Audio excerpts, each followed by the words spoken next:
all around them is city and new homes and suburbia, and off on the hill. Actually, this is a great. Just the image just came to me. This is the house in Edward Scissorhand, right? That house in Edward Scissorhand was sort of away from traditional society, and everything in that house had frozen in time, right? You'll see often in movies a mother and a father who had a tragic loss of a child, and let's say the child died in war, or the child committed suicide, and something tragic happened to the child, and after the day that thing happened, the mother or father never went into that room again, right? So that everything was as the child left it, right? The book, the page it was open on is still on that page. The bed had never been made. Nothing had ever happened. That the rest of the house had progressed, but that room had become fixed. I think the reason why I go through and give you these examples is because I think it's a good visual for you to understand, truly understand what Gasset's saying. And what he says is that this nostalgia, this longing for the past, this perpetual gaze backward is a huge psychological impediment for future progress.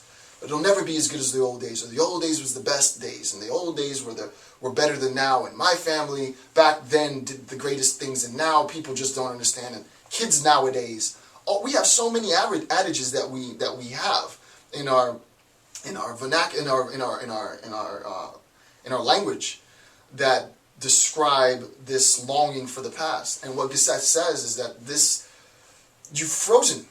There is no progress when we're perpetually in a past-oriented historical gaze, right? You can't do this.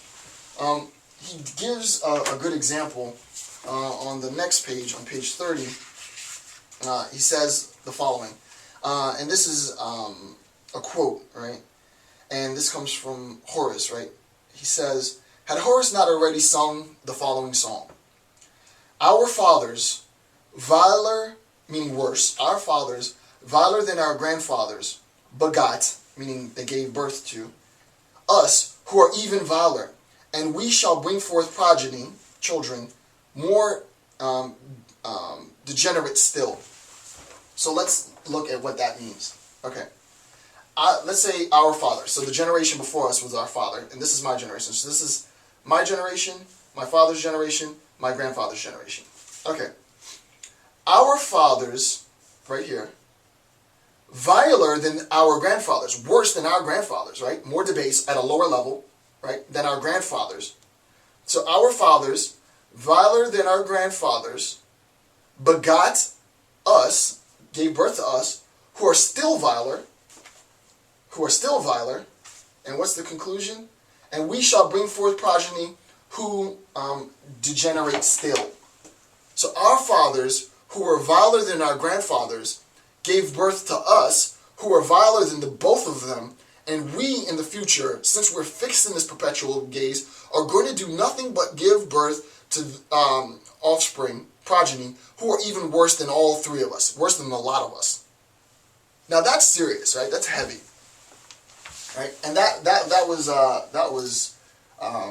Horace, right? Which I mean, this is millennia old. This isn't anything new. This is millennia old. That quote was, 2,000 plus years old.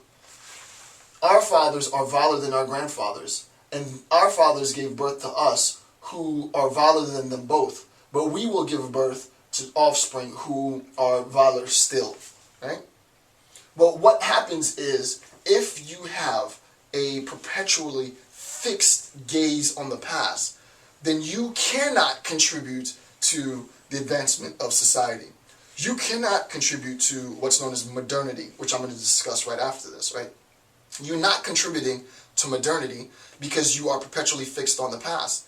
And being fixed on the past teaches your offspring how to be sort of that frame of reference, right? That conceptual framework, so that you'll have young children talking about, yeah, it was better this, and I like this version of that better than this, and it's not as good as the old version because, the old version was the best version, and so on, and so on, and so on, and so on, and so on. And what we do is, unknowingly, we debase ourselves, right? We undercut the very thing that makes us powerful, that makes us noble, by not looking at future attempts as better attempts. This then becomes pessimistic, inherently pessimistic. And I gave you several examples. We got the quote from Horace. I gave you sort of contemporary film-based. I always give film-based examples because movies are awesome. So I gave a few film-based examples, conceptual examples, and now you recognize that anytime we have this concept of nostalgia, of the good old days, as these kids don't understand, what we're doing is we're perpetually phased, historically that is, in the past. And all that does is it's a pessimistic interpretation. It's the glass is half empty, right? The water is being drunk, the glass is half empty, and soon there will be none left, right? It's the glass is half empty. This is a very pessimistic account.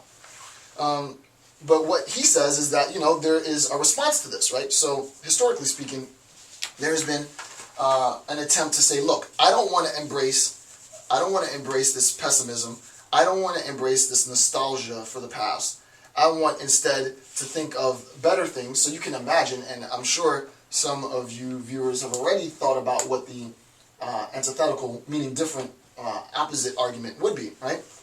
Instead of everything going down and things progressively getting worse, in chapter 3, what Gasset says is that the historical response, the response to this sort of negative, pessimistic, nostalgia, golden age concept is the concept of modernity, right? And the idea of modernity is just the opposite. Instead of looking at average's existence, instead of looking at the concept of historical leveling as decreasing, we look at historical leveling, average existence, as gradually and progressively getting better and better and better with each generation, right? So that society is improving itself. Obviously, this is not directed in the past. This is future-oriented, right? This is future-oriented. So instead of going in the past, this idea of historical leveling is future-oriented, and there's an actual technical term for it.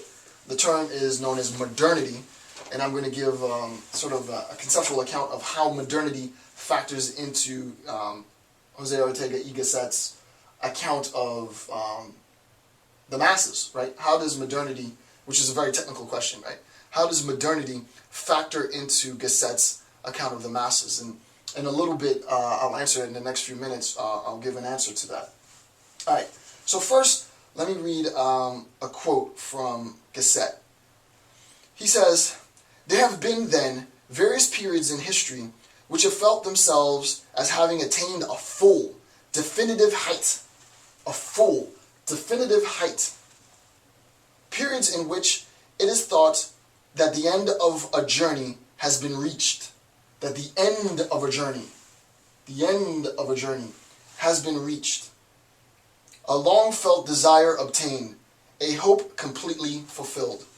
A hope completely fulfilled. With this idea of modernity, what we do is, instead of giving reverence to the past, instead of being perpetually fixed on the past, this golden age nostalgic conception, what I recognize is that my existence in modern culture, in what's known as our time, this moment, has the potential to the hope of completely being fulfilled, right?